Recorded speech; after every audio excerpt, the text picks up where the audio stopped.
मूर्ख शिष्योपदेशेन दुष्टस्त्रीभरणेन च दुःखितैः संप्रयोगेण पंडितोऽप्यवसीदति।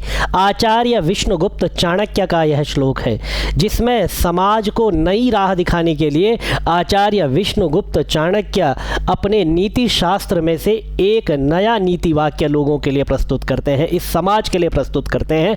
आइए उस नीति वाक्य का अध्ययन करते हैं। मूर्ख शिष्योपदेशेन, मूर्ख शिष्य उपदेशेन। यदि कोई व्यक्ति मूर्ख हो तो ऐसे मूर्ख व्यक्ति को उपदेश देना व्यर्थ है। आचार्य विष्णुगुप्त चाणक्य कहते हैं कि जो मूर्ख व्यक्ति को उपदेश देता है, जो मूर्ख व्यक्ति के साथ उपदेशात्मक व्यवहार करने का प्रयास करता है, ऐसा व्यक्ति शोक को प्राप्त करता है। मूर्ख शिष्योपदेशेन। इसीलिए मूर्ख व्यक्ति को उपदेश देना नहीं चाहिए, क्योंकि मूर्ख व्यक्ति कब आपके उपदेश से क्रोधित होकर के, कुपित होकर के आप पर ही प्रहार कर दे, आपको ही नुकसान पहुंचाने का प्रयास करे, यह उसका कुछ पता नहीं होता। पयपानम भुजंगानाम केवलम विषवर्धनम। सांप को दूध पिलाने से उसके बाकी जगह वृद्धि नहीं होती, उसके जो है स्नेह की वृद्धि नहीं होती, केवल उसके विष में वृद्धि होती है। तो ऐसे मूर्ख को उपदेश देना और सर्प को दूध पिलाना, दोनों ही उसके मूर्ख को दिया गया उपदेश उसके क्रोध में वृद्धि करता है और सर्प को पिलाया गया दूध उसके विष में वृद्धि करता है। आचार्य चाणक्य इसीलिए कहते हैं मूर्ख शिष्योपदेशेन, मूर्ख शिष्य को उपदेश नहीं देना चाहिए।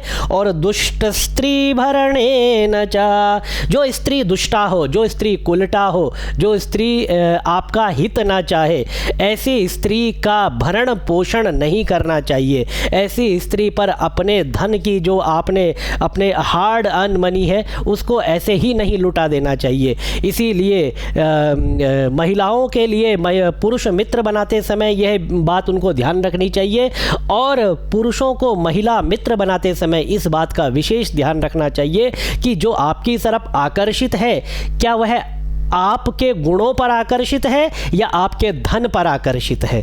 क्योंकि यदि धन पर आकर्षित है तो दुष्ट स्त्री भरणेन च, आप भी एक दुष्ट स्त्री का भरण पोषण कर रहे हैं। और आचार्य चाणक्य ने कहा है कि जो दुष्ट स्त्री का भरण पोषण करता है वह व्यक्ति शोक को प्राप्त करता है। और भी जगह इसको आप ले सकते हैं, दुष्ट स्त्री भरणेन च, ऐसी स्त्री जो आपके परिवार का भला नहीं सोचती, आपके कुल का भला नहीं सोचती, आपके कुल की मर्यादा का पालन नहीं करती, ऐसी स्त्री के पालन करने से, केवल पालन करने से तात्पर्य भरण पोषण करने से केवल दुख की प्राप्ति होती है।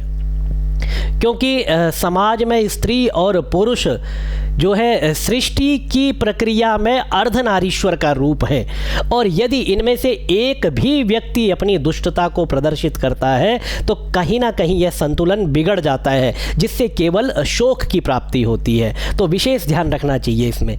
दुष्ट स्त्री भरणेन च दुःखितैः संप्रयोगेण, दुखियों के दुखों को सुनना चाहिए, दुखियों के दुखों को दूर करने का प्रयास करना चाहिए। लेकिन केवल दुखियों के को ही जो है उनके दुखों को लगातार अपने दुख समझ लेना, उनके दुखों में उनके साथ जा कर के हर प्रकार का व्यवहार करना, दुखियों की जैसी बातें करना, तो इससे व्यक्ति का अपना व्यवहार भी दुखी जैसा हो जाता है। तो और दुखियों पर कोई प्रयोग करने का प्रयास नहीं करना चाहिए।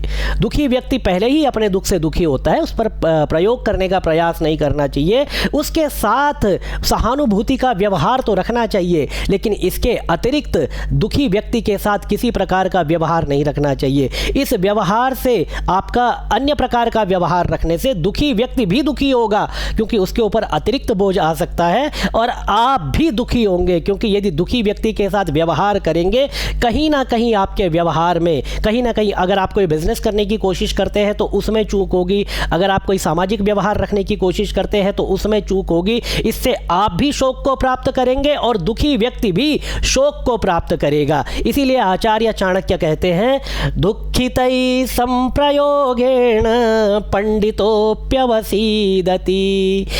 इन 3 प्रकार का व्यवहार करने से, जैसे कि मूर्ख को उपदेश देने से, दुष्ट स्त्री का भरण पोषण करने से, और दुःखितै संप्रयोगेण, और दुखी व्यक्तियों के द्वारा अनेक प्रकार के प्रयोग करने वाला जो व्यक्ति है, यदि वह ज्ञानी भी है, पंडितोप्यवसीदति, यदि वह अत्यंत ज्ञानी व्यक्ति भी है, तब भी वह शोक को प्राप्त करता है।